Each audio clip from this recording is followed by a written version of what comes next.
Ndị Igbo ekene m unu Igbo mụrụ nze m ọzọ ekenekwa m unu biko na o nwekwana vidiyo mbaka ọzọ na-etrendịkwa na soshal midia biko na nna achịzi biko na mbaka nọ n'ozuzie na nna ukwu ozuzie na nwere ihe ọbụla na-ese nọ pụta n'ukwu na yahoo ha ka anyị mara n'onwe ihe na-ese na nwekwana ihe ị chọrọ ikwu pụta kwuo ya because I don't see the reason whereby na o nwere ihe ibu n'obi igwele idea na-alụji okwu oke na okwu anụ end na people have decided to move on to their separate ways.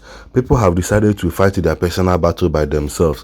People have wepụga anya ha n'ihe gbasara asị na akpọrọ afa na akpọrọ afọ oke. People have decided to move on because amụkwa m ọgụ anyị niile nọgide wee na-asị na udo chezia sirapụ okwu a mana apụtazia m yesterday nne imekwa vidiyo ebe ị na-asị na n'inwe ike ịkpọ mmadụ afa na onwe ihe ya emen ikpọ mmadụ afa na nwe ihe ya emen na mgbọsị ịkpọ afa luisi akpọkwana sisasịkwana nke asasịkwana nke okay, people kept quiet.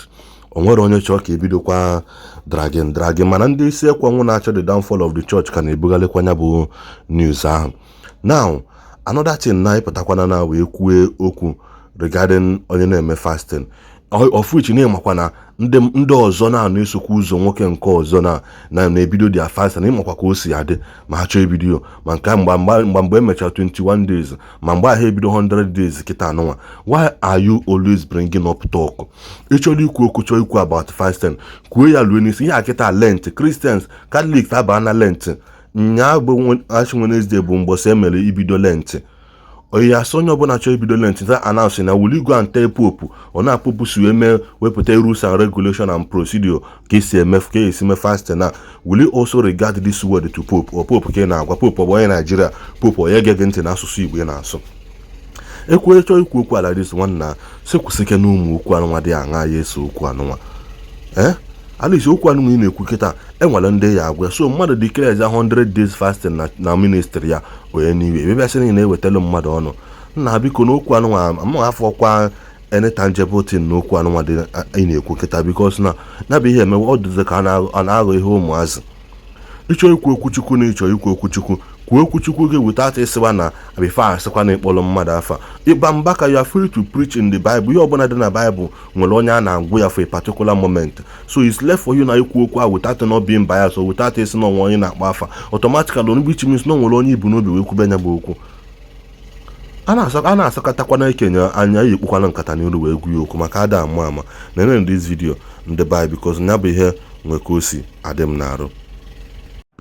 Ị na-eme fasting ga-akụzi ya ka ogene nkwuchekwa nke akịta ige ndị gasịkwa na mkpọrọ ha afa na ọma ekwuzi n'okwu Chukwu onye mụdoro ya ala na ayị people.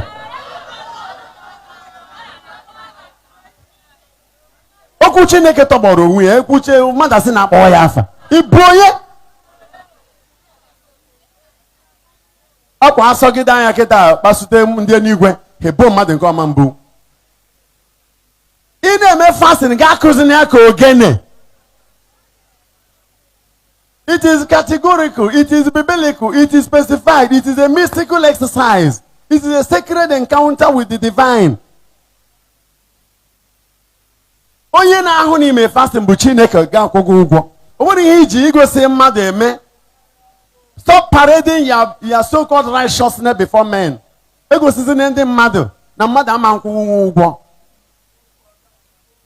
Na mgbe m na-alụ ọrụ ha na-ajụ m onye ga-akwụ m ụgwọ ọrụ m ọ bụ onye ga-akwụ m ụgwọ ọrụ m ọ bụ onye ga-akwụ m ụgwọ ọrụ m. Mgbe m na-ebu ọnụ ha na-ajụ m onye ga-akwụ m ụgwọ ọrụ m. Chineke m ga-akwụ m ụgwọ. Ọ ya ka oziọma na-agwa anyị taa, when you fast do it secretly, when you pray do it secretly. Ka ahụ chatakwa m ejenegwa mmadụ ebe ị nọ mgbago temple kịta nsị hafụkwa m na m nọ na temple kịta. I am now in the temple. You see my hand on the altar. Stop parading yourself as if to say you are holier than anybody. You can only be holier than yourself.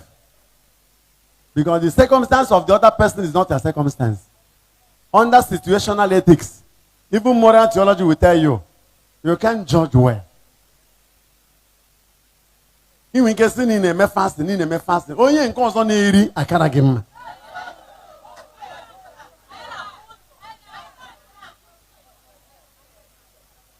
isi na ịbụ nwa ogbenye gbara ụkwụ nkịtị ma marọ na ịbụ ogbenye amụsụ na onye nke a were ego bụ a holier person than you. O were bido Jizọs n'elu Kalvarị. Ọkwa ndị were ego mere ozi meeting Joseph Arimatia ha ka ha ga-eme ozu dịka ọgụ.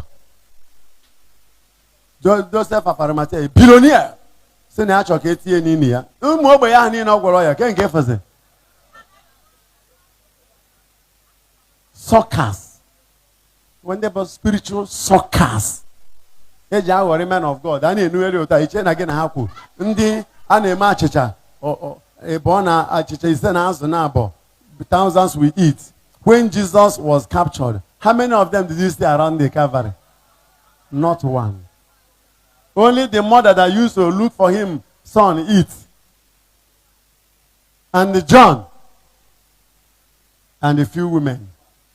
The rest, where were they? Thousands! And a man has to go. That's why the Bible says in Romans 8:31, if God is for you, nobody. John, make sure you are with God. When you are fasting, fast it with God. Don't even announce it.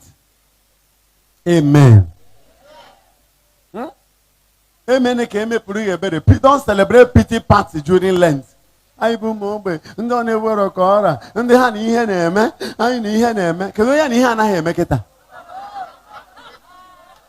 the rich also cry.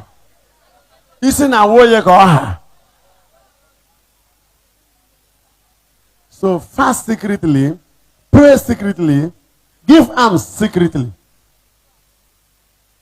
Obodi onye chela akwa ka oyi afe mara mmese ha. Jikwa wa ya bokwe dokacha nke am chekwa gozo. Ị na-ekwushi ege ka ndị na se odikwa na mr ifuro na afa am chere na ofitiri ofuma. Since m chewere akwa ifo na na achafutazi. Wig a okpu na akwa m chere wu akwa m yere wig a. Yes, no Vietnam wig akpụta dim gote m ka m cheze this one. Nne bịa o. Jikwa nwanyị na-eme wig a because no mebikwa ikwu ya ndị ọzọ wee nụ ya. Mekenere ma dogo mechie ọnụ.